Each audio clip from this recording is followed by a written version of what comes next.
Hello! Today is Monday, August 31st of 2020. Today we are going to read Story 4. Our guiding question is, what investigative jobs do you think match your interests? We're going to do a vocational question of the day as due now. And as always, remember, camera on, mic on mute, and ready to learn. Vocational question of the day. Would you rather travel or stay in the same location? I like to stay at home.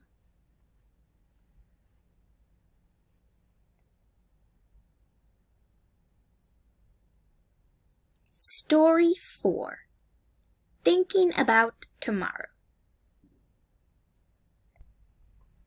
Classmates think of different ways to approach an investigative careers assignment. Class was about over when Mr. Niles gave the assignment. He said, "You're each to find one person to interview who has a job in the investigative career area. Does anyone have any questions?"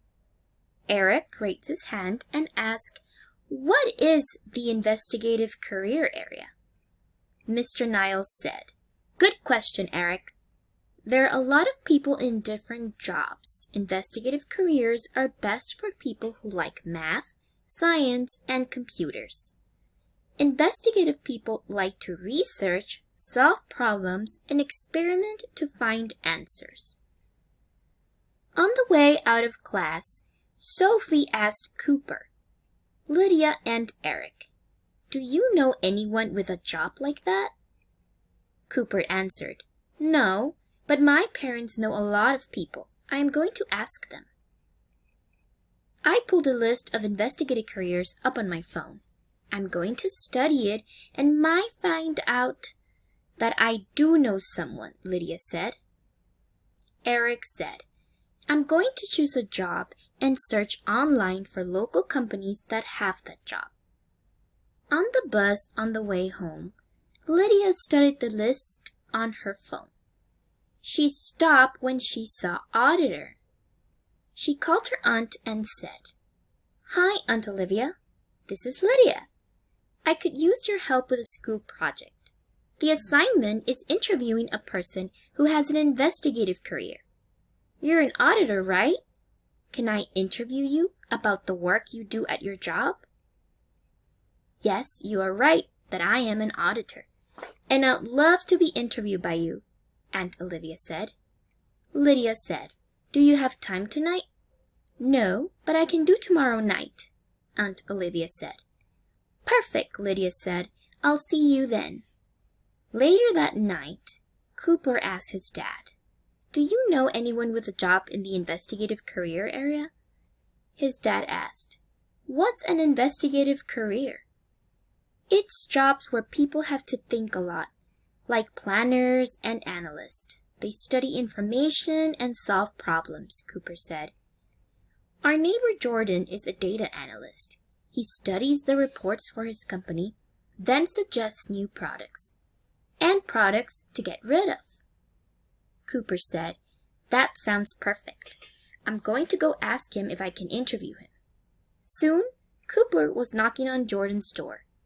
Cooper asked, "Can I interview you about your job?" Jordan said, "Sure, I'm heading out now, but I'll be home tomorrow night." Cooper said, "Great, I'll come by tomorrow about 7 p.m. At home, Eric read through a list of different types of investigative careers. He decided he was going to try to find a strategic planner. He felt sure he could find someone with that job.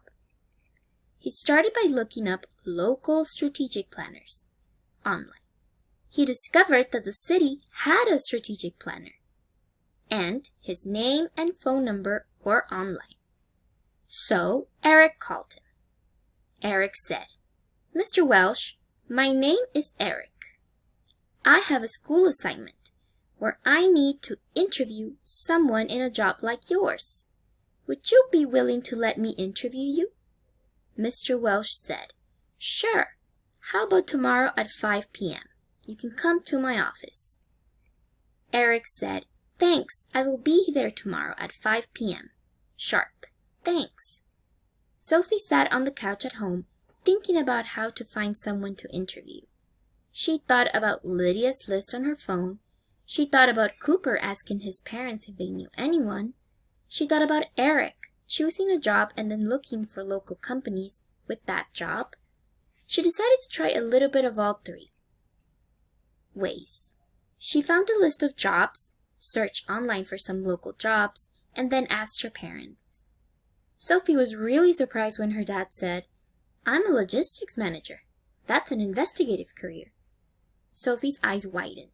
She said, "Really? Can I interview you?" Her dad said, "Yes, you can, but it will have to wait until tomorrow night. I'm on my way out. I've got a dinner meeting tonight. I have to explain some logistic to a group of managers." Sophie said, "Tomorrow will be great. Thanks, Dad." The next day at school, the 4 students walked into class. They looked at each other and all said at once, "I've got an interview today." Then they laughed. They all shared who they were interviewing and what their jobs were. Lydia said, "This assignment seemed so hard yesterday. I guess Mr. Niles knew that what he was talking about when he said there were a lot of people in these jobs. Look how easily we found them." Sophie laughed and said, "Yes, sometimes right in our own backyards." Eric said, "And it's kind of funny that we all have our interviews tonight. I guess tonight is when thinkers have free time." Well done. That was story 4, Thinking About Tomorrow. Next time we will learn about story 5. Bye!